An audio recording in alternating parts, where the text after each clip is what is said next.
kesehatan dan juga kesempatan dan juga waktu luang, dan alhamdulillah pada malam hari ini kita menyelesaikan ibadah, yaitu sholat tarawih secara berjamaah.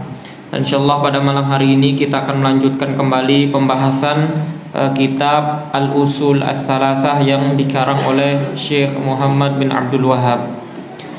Pada pertemuan kemarin alhamdulillah kita sudah menyelesaikan landasan pokok yang pertama, yaitu mengenal Tuhan kita, yaitu Allah Subhanahu wa ta'ala.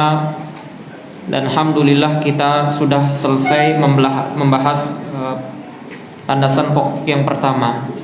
Dan hari ini insyaallah kita akan membahas landasan pokok yang kedua, yaitu mengenal agama kita. Ya, dasar yang kedua yaitu mengenal agama Islam disertai dalil-dalilnya. Ya. Jadi agama Islam ini sendiri, dia itu seluruh amalannya, apapun yang kita kerjakan pasti didasari oleh yang namanya dalil, maupun dari ayat-ayat Al-Quran ataupun dari hadis Nabi kita Muhammad sallallahu alaihi wasallam. Artinya agama Islam ini, kaum muslimin itu mengerjakan sesuatu, mengamalkan suatu amalan ibadah berdasarkan dengan ilmu, dengan adanya dalil dasar ilmu. Berbeda dengan orang-orang Nasara yang mereka beramal tanpa ada dasar ilmu, maka mereka tersesat. Beda dengan kaum yang satu lagi, yaitu orang-orang Yahudi. Mereka memiliki ilmu tapi tidak mengamalkan apa yang mereka ketahui, maka mereka pun dimurkai oleh Allah Subhanahu wa ta'ala. Maka agama Islam, kita sebagai kaum muslimin beramal sesuai dengan dalil dan juga ilmu dari Allah Subhanahu wa ta'ala. Ya, arti daripada Islam itu sendiri disebutkan di dalam kitab ini, yaitu al-istislamu lillahi bittauhid wal inqiyad lahu bitta'ah wal bara'atu minasyirki wa ahlihi. Artinya agama Islam itu secara definisi syar'inya atau istilah syar'inya yaitu berserah diri kepada Allah dengan mentauhidkannya atau memurnikan ibadah kepadanya, tunduk patuh dengan mentaatinya, dan berlepas diri dari segala kesyirikan dan juga pelakunya. Ini arti daripada Islam. Islam ini adalah termasuk istilah syar'i sebagai orang yang memeluk agama Islam, mereka yang mentauhidkan Allah, memurnikan ibadah kepadanya, dan juga menjauhi segala bentuk kesyirikan dan juga para pelakunya. Kemudian Islam memiliki 3 tingkatan. Di dalam agama Islam sendiri itu, di dalam agama kita memiliki 3 tingkatan, yang mulai dengan Islam. Kemudian yang kedua adalah iman. Kemudian tingkatan yang paling tinggi yaitu ihsan, yang mana kita sudah menjelaskan Islam ini cenderung amalannya itu, atau rukun-rukun Islam kalau kita memperhatikannya, amalannya lebih kepada amal zahirah yang nampak. Seperti kita sholat, itu kelihatan. Kita berpuasa, kita berhaji, kita menunaikan zakat, itu semuanya amalan yang terlihat. Ada yang lebih tinggi lagi daripada amalan yang terlihat ini adalah yaitu al-iman, yaitu amal al-batinah, amalan yang bentuknya batin, yang ada di dalam hati kita. Dan ini menyangkut ataupun berkaitan tentang keimanan kita. Seperti beriman kepada Allah, itu kan secara amalan kita tidak bisa melihatnya, itu ada di dalam hati kita masing-masing. Beriman kepada Allah, kepada malaikatnya, kemudian kepada kitab-kitabnya, kepada rasulnya, dan juga kepada hari akhir dan juga takdir baik dan buruknya. Dan ada yang lebih tinggi daripada semua keimanan itu, yaitu tingkatan yang paling tinggi, yaitu al-ihsan, Sebagaimana yang disebutkan oleh Nabi kita Muhammad SAW, ihsan ini adalah engkau menyembah Allah seakan-akan engkau melihatnya. Jika engkau belum dapat melihat Allah Subhanahu wa Ta'ala, maka ketahuilah bahwasanya Allah yang melihat dirimu. Nah, ini adalah tingkatan yang paling tinggi di dalam agama Islam. Kemudian di sini dijelaskan masing-masing tingkatan memiliki rukun tersendiri. Ya, tadi yang sudah dijelaskan bahwasanya rukun Islam itu seperti 2 kalimat syahadat, salat, kemudian zakat, kemudian puasa, kemudian menunaikan ibadah haji jika mampu. Kemudian yang keiman tadi, beriman kepada Allah, beriman dan kepada malaikat dan seterusnya, dan juga ihsan. Nah, adapun rukun Islam yang 5 ini adalah ada 5 rukun. Rukun Islam di dalam agama kita itu ada 5. Yang pertama, mengucapkan 2 kalimat syahadat. Dalilnya adalah firman Allah Subhanahu wa Ta'ala berfirman, syahidallahu annahu la ilaha illa huwa wal malaikatu wa ulul ilmi qa'iman bil qisti la ilaha illa huwal azizul hakim. Surat Ali Imran ayat yang ke-18.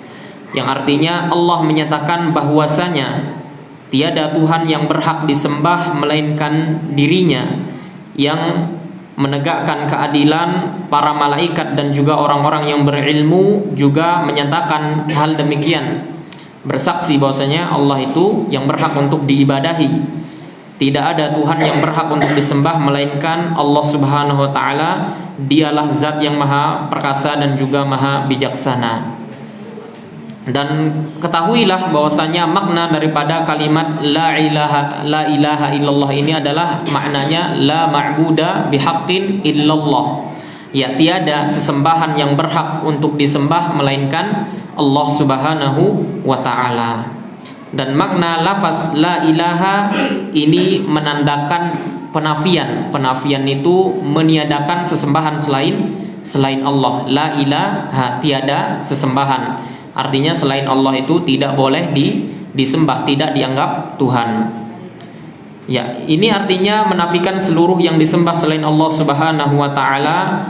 Dan adapun lafaz illallah itu adalah lafaz, yaitu al-itsbat, penetapan. Jadi yang hanya disembah itu, yang boleh disembah hanya Allah Subhanahu wa Ta'ala. Jadi 2 rukun ini harus terpenuhi di dalam kalimat la ilaha illallah. Pertama, kita menafikan tidak boleh menyembah kepada selain Allah. Yang kedua, menetapkan bahwasanya hanya Allah Subhanahu wa Ta'ala yang berhak untuk disembah, dan tiada sekutu baginya dan ibadah hanya kepadanya. Begitu juga tidak ada sekutu baginya dalam kerajaannya. Dan tafsir tentang ini dijelaskan di dalam firman Allah Subhanahu wa Ta'ala di dalam surat Az-Zukhruf ayat 28. Dan ingatlah ketika Ibrahim berkata kepada bapaknya dan kaumnya, sesungguhnya aku tidak bertanggung jawab terhadap apa yang kalian sembah, tetapi aku menyembah Tuhan yang menjadikanku, karena sesungguhnya Dia yang memberi hidayah kepadaku dan menjadikan kalimat tauhid itu kalimat yang kekal pada keturunannya, supaya mereka kembali kepada kalimat tauhid itu. Nah, kalau kita menilik daripada ayat ini, maka seluruh anbiya wal mursalin, entah dari Nabi Adam sampai Nabi kita Muhammad SAW, itu mereka menyuruh semua umat manusia agar kembali memurnikan ibadah kepada Allah Subhanahu wa Ta'ala. Di sisi lain tidak boleh menyembah kepada selain Allah. Di sisi lain hanya Allah yang boleh atau yang berhak untuk diibadahi. Dan juga Allah Subhanahu wa Ta'ala berfirman di dalam surat Ali Imran ayat 64, katakanlah wahai ahlil kitab, marilah berpegang kepada suatu kalimat, ya ketetapan yang tidak ada perselisihan antara kami dan kamu, bahwa kita tidak menyembah kecuali Allah dan kita tidak persekutukan Dia dengan sesuatu.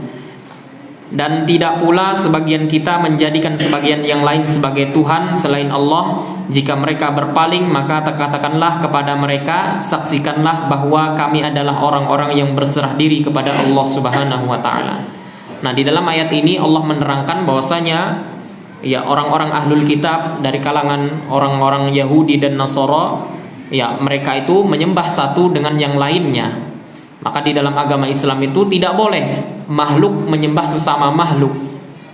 Tidak boleh hamba menyembah sesama hamba. Seluruh kita umat manusia ini adalah makhluk Allah Subhanahu wa taala. Maka tidak pantas kita memberikan kepada sesama makhluk kekhususan ilahiyah yang dimiliki oleh Allah Subhanahu wa taala. Maka ketika kita sujud, ketika kita rukuk itu hanya kepada Allah Subhanahu wa taala. Karena ada sebagian kaum, khususnya kaum kuburiyun ya, mereka yang menyembah kubur, mengkultuskan kubur itu boleh disembah, boleh diminta syafaatnya, boleh ditabarrukan, meminta berkahnya. Maka ini sungguh amat jauh dari tuntunan Nabi kita Muhammad sallallahu alaihi wasallam. Dan juga di sini disebutkan dalil daripada syahadat Muhammad Rasulullah adalah firman Allah Subhanahu wa taala, laqad ja'akum rasulun min anfusikum azizun 'alaihi ma 'anittum harisun 'alaikum bil mu'minina raufur rahim, surat At-Taubah ayat 128, yang artinya sungguh telah datang kepada kalian seorang rasul dari kalangan kalian, berat terasa olehnya penderitaannya, dan dia sangat menginginkan agar kita semuanya beriman ya, dan juga dia sangat berkasih sayang, dan juga dia lagi penyayang kepada orang-orang yang beriman. Ya, inilah Nabi kita Muhammad SAW. Beliau sangat bersemangat agar umat manusia itu memeluk agama Islam, agar umat manusia itu menjalani jalan yang lurus sesuai dengan perintah Allah Subhanahu wa taala. Kemudian dijelaskan di sini makna syahadah Muhammad Rasulullah adalah yang pertama yaitu ta'atuhu fi ma amar. Jadi makna kalimat Muhammad itu adalah utusan Allah, artinya mentaati Nabi sallallahu alaihi wasallam terhadap apa yang beliau perintahkan. Kalau kita diperintahkan untuk sholat, maka kita melaksanakan sholat. Kita diperintahkan untuk menunaikan zakat, maka kita menunaikan zakat. Kemudian yang kedua yaitu tasdiquhu fima akhbar, yaitu kita mempercayai, membenarkan apa yang beliau kabarkan kepada kita semuanya. Mendengar atau mempercayai apa yang dikabarkan kepada kita semuanya. Contoh, akan terjadinya hari kiamat. Ini kan hal yang gaib, itu dikabarkan oleh Nabi kita Muhammad SAW. Nanti mungkin adanya ciri-ciri hari kiamat di akhir zaman. Nah, itu adalah semua kabar dari Nabi Muhammad SAW. Maka wajib bagi kita untuk mempercayai apa yang beliau kabarkan kepada kita. Kemudian yang ketiga yaitu ijtinabu ma naha anhu wa zajar, menjauhi apa yang Nabi kita Muhammad SAW larang dan juga peringatkan. Ya, seperti misalnya dosa-dosa larangan seperti mabuk, misalnya seperti membunuh dan yang lainnya, itu adalah dosa-dosa. Kemudian yang terakhir yaitu Allah tidak disembah kecuali dengan apa yang Nabi kita Muhammad SAW syariatkan. Nah, ini poin yang terakhir, ini paling penting. Jadi di dalam masalah ibadah itu harus sesuai dengan tuntunan dari Nabi kita Muhammad sallallahu alaihi wasallam. Tidak boleh bagi setiap kaum muslim, tidak boleh bagi setiap manusia itu membuat agama sesuai dengan hawa nafsunya. Karena Nabi kita Muhammad sallallahu alaihi wasallam sendiri pun beliau adanya tuntunan untuk beribadah itu karena dari wahyu dari Allah Subhanahu wa taala, bukan dari hawa nafsu keinginan beliau sendiri. Apa kata Allah Subhanahu wa taala? Wa ma yantiqu 'anil hawa in huwa illa wahyun yuha. Nabi itu tidak berucap dengan hawa nafsunya, tapi yang beliau ucapkan itu adalah wahyun yuha, wahyu ilham, wahyu yang diturunkan oleh Allah Subhanahu wa taala kepada beliau.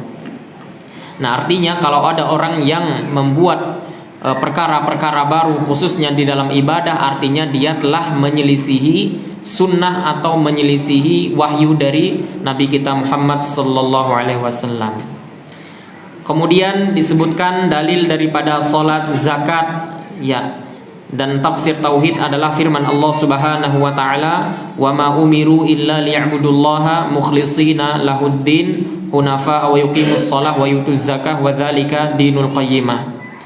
Ya, padahal mereka itu tidaklah disuruh melainkan agar menyembah Allah Subhanahu wa taala dengan memurnikan ketaatan kepadanya dan juga menjalankan agama dengan lurus, dan supaya mereka mendirikan salat dan menunaikan zakat, dan yang demikian itulah agama yang lurus. Nah, ini dalilnya yang menunjukkan setelah adanya dua kalimat syahadat rukun di dalam Islam, kita diperintahkan untuk salat dan juga menunaikan zakat.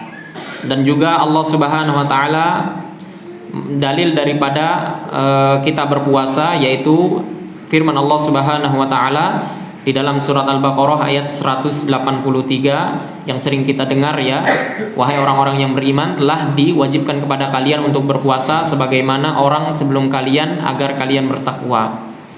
Kemudian juga dalil yang menunjukkan ibadah haji di dalam surat Al-Imran ayat 97, Allah Subhanahu wa taala berfirman, ya, mengerjakan haji adalah kewajiban manusia terhadap Allah, yaitu bagi orang-orang yang memiliki kesanggupan dalam perjalanan ke Baitullah. Barang siapa yang mengingkarinya, maka sesungguhnya Allah Maha Kaya dari alam semesta ini.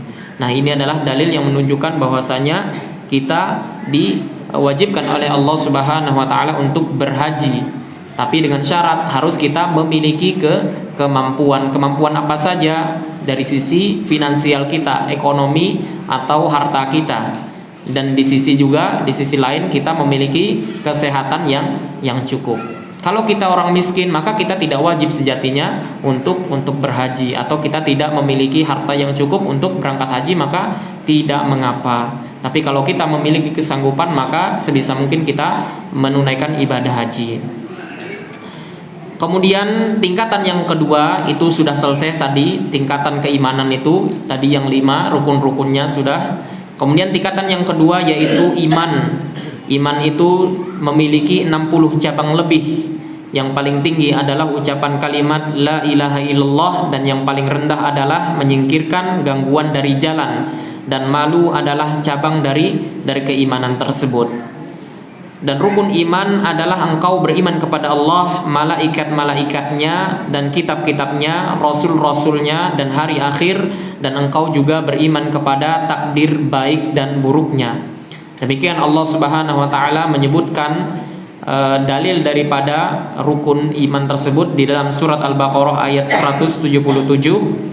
Ya, bukanlah menghadap wajahmu ke arah timur dan barat itu adalah suatu kebajikan, akan tetapi sesungguhnya kebajikan itu adalah beriman kepada Allah, hari akhirat, hari kiamat, dan malaikat dan juga kitab-kitab dan juga nabi-nabinya. Dan adapun beriman kepada takdir Allah Subhanahu wa taala di dalam surat Al-Qamar, inna kulla syai'in khalaqnahu biqadar, sesungguhnya kami menciptakan segala sesuatu itu sesuai dengan takdirnya. Dan tingkatan yang ketiga dan yang terakhir adalah al-ihsan. Ihsan ini hanya memiliki satu rukun. Kalau yang tadi rukun Islam itu ada 5, rukun iman itu ada 6. Kalau yang ihsan yang paling tinggi ini adalah hanya memiliki satu rukun. Ya, tingkatan yang ini adalah hanya memiliki satu rukun, yaitu di dalam hadis Nabi Shallallahu Alaihi Wasallam, ya, engkau menyembah kepada Allah seakan-akan engkau melihatnya, tapi jika engkau belum bisa melihatnya, maka ketahuilah sesungguhnya Allah yang melihat dan memperhatikan dirimu. Dan juga di dalam firman Allah Subhanahu wa taala, Allah berfirman di dalam surat An-Nahl ayat 128, innallaha ma'alladzina taqaw walladzina hum muhsinun, sesungguhnya Allah bersama orang-orang yang bertakwa dan juga orang-orang yang berbuat kebaikan. Dan juga firman Allah Subhanahu wa taala di dalam ayat Al-Qur'an di dalam surat Asy-Syura, Allah Subhanahu wa taala berfirman di dalam surat Asy-Syu'ara, Allah berfirman, dan bertakwalah kepada Allah yang Maha Perkasa lagi Maha Penyayang, yang melihat kamu ketika kamu berdiri untuk sholat, dan Dia pula yang melihat perubahan gerak badanmu di antara orang-orang yang sujud, sesungguhnya Dia adalah yang Maha mendengar dan juga lagi Maha mengetahui. Nah, artinya ini dalil yang menunjukkan bahwasanya Allah itu memperhatikan kita semuanya, dalam ibadah kita, sujud dan ruku' kita, setiap gerak-gerik kita itu diperhatikan oleh Allah Subhanahu wa taala, dan itu kita harus menyadarinya. Nah, dan ini pun kita harus menyadarinya karena ini adalah tingkatan tertinggi di dalam agama Islam. Dan juga firman Allah Subhanahu wa taala di dalam surat Yunus ayat 61, Allah berfirman, tidaklah kamu berada dalam suatu keadaan dan tidak pula membaca suatu ayat Al-Qur'an, dan tidak pula kamu mengerjakan suatu pekerjaan melainkan kami melihatmu di waktu kamu melakukannya. Nah, ini sudah sangat jelas Allah itu memperhatikan setiap gerak-gerik hambanya, entah dia di dalam ibadah, di dalam sholatnya, di dalam hal yang kegiatannya, ataupun dia ketika melakukan dosa. Dan juga ada dalil dari hadis Nabi kita Muhammad sallallahu alaihi wasallam, yang mana hadis ini dinamakan hadis Jibril. Ada di dalam kitab Al-Arba'in An-Nawawiyah yang dikarya oleh Imam Nawawi. Ya, ini adalah dinamakan dengan hadis Jibril. Hadisnya lumayan panjang. Ya, intinya, khulasahnya, ringkasannya dari hadis ini bahwasanya datang seorang laki-laki. Jadi dikisahkan oleh Umar bin Khattab radhiyallahu anhu, ketika Umar dan para sahabat yang lainnya duduk di samping Nabi sallallahu alaihi wasallam, maka datanglah seorang laki-laki. Yang laki-laki ini memakai baju jubah yang putih pekat dan memiliki rambut yang hitam pekat. Tidak dilihat daripadanya bahwasanya dia itu orang yang musafir. Dan salah seorang dari para sahabat pun tidak mengetahui orang ini. Kemudian orang ini duduk di hadapan Nabi dan bertanya kepada Nabi, "Wahai Muhammad, kabarkan kepadaku apa itu Islam." Maka dikabarkan oleh Nabi, Islam itu begini dan begitu, menunaikan dua kalimat syahadat, kemudian sholat, zakat, puasa dan haji. Kemudian dia bertanya juga tentang keimanan, dikasih tahulah beriman kepada Allah, malaikat dan sebagainya. Dan kemudian bertanya juga tentang ihsan. Kemudian yang terakhir di dalam hadis tersebut, orang ini bertanya kepada Nabi sallallahu alaihi wasallam tentang kapan terjadinya hari kiamat.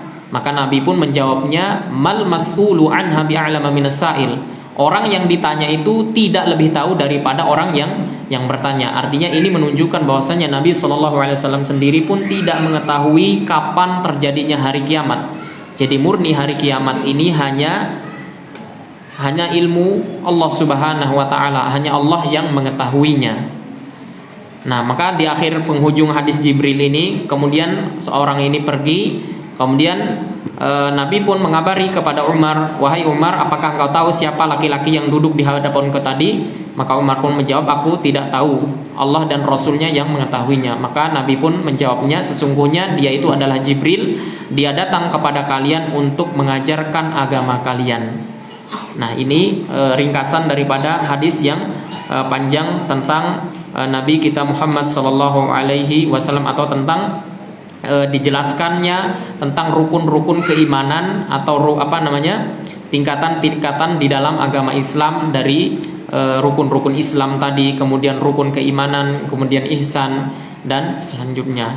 Nah, maka kita selaku umat Nabi Muhammad SAW, kita mengamalkan sesuatu sesuai dengan apa yang sudah dikabarkan Nabi SAW kepada kita semuanya. Tidaklah ada hal kebaikan yang kecil melainkan Nabi SAW telah mengajarkan kepada kita selaku umatnya, dan tidak ada pun hal keburukan sekecil apapun melainkan Nabi SAW telah memperingatkan kepada kita semuanya. Makanya Nabi SAW diceritakan dituturkan bahwasanya mahajjatu kama hajjatil baydha, seakan-akan kita ini sudah mendapatkan cahaya yang sangat putih. Dijelaskan lailuha kanahariha, malamnya itu sama kayak siangnya. Artinya semuanya di dalam agama Islam itu sudah jelas, sudah sesuai dengan, sudah sempurna. Demikian Allah Subhanahu wa taala berfirman di dalam Al-Qur'an, "Al-yauma akmaltu lakum dinakum wa atmamtu 'alaikum ni'mati wa raditu lakumul islama dina." Pada hari ini aku telah menyempurnakan bagi kalian agama kalian. Al-yauma akmaltu lakum dinakum. Pada hari ini aku sudah menyempurnakan untuk kalian agama kalian. Wa atmamtu 'alaikum ni'mati, dan juga aku sudah menyempurnakan nikmat-nikmat kalian, wa raditu lakumul Islam madina, dan agama Islam ini sudah diridhai oleh Allah Subhanahu wa taala untuk kita semuanya. Artinya agama Islam ini sudah sempurna dari segala sisi, dari sisi pendalilannya, dari ayat Al-Qur'an dan hadisnya. Maka tidak pantas bagi seseorang untuk berbuat hal-hal baru, khususnya di dalam permasalahan ibadah, karena ini menyelisihi sunnah Nabi Sallallahu Alaihi Wasallam. Ya, mungkin ini yang bisa kita dapat bahas pada malam hari ini, dan kita memohon kepada Allah Subhanahu wa taala agar menjadikan apa yang kita pelajari, apa yang kita baca pada malam hari ini menjadi pemberat timbangan amalan kita di sisi Allah Subhanahu wa taala, karena ilmu yang bermanfaat adalah itu yang menjadi ladang pemberat amalan kita di sisi Allah Subhanahu wa taala. Maka apa kata Allah Subhanahu wa taala ya di dalam ayat Al-Qur'an, yauma la yanfa'u malun wala banun illa man atallaha biqalbin salim. Pada hari itu ketika orang-orang datang ke hadapan Allah Subhanahu wa taala, pada hari itu tidak bermanfaat sejatinya harta dan anak-anak yang kita miliki, melainkan orang-orang yang datang kepada Allah Subhanahu wa taala dengan hati yang selamat. Dan kita memohon juga kepada Allah Subhanahu wa taala agar menjadikan ilmu kita ilmu yang bermanfaat, dan juga ilmu yang dapat menolong kita di hadapan Allah Subhanahu wa taala. Wa akhiru da'wan anil hamdulillahi rabbil alamin. Subhanakallahumma wa bihamdika asyhadu an la ilaha illa anta astaghfiruka wa atubu ilaika. Wassalamu alaikum warahmatullahi wabarakatuh.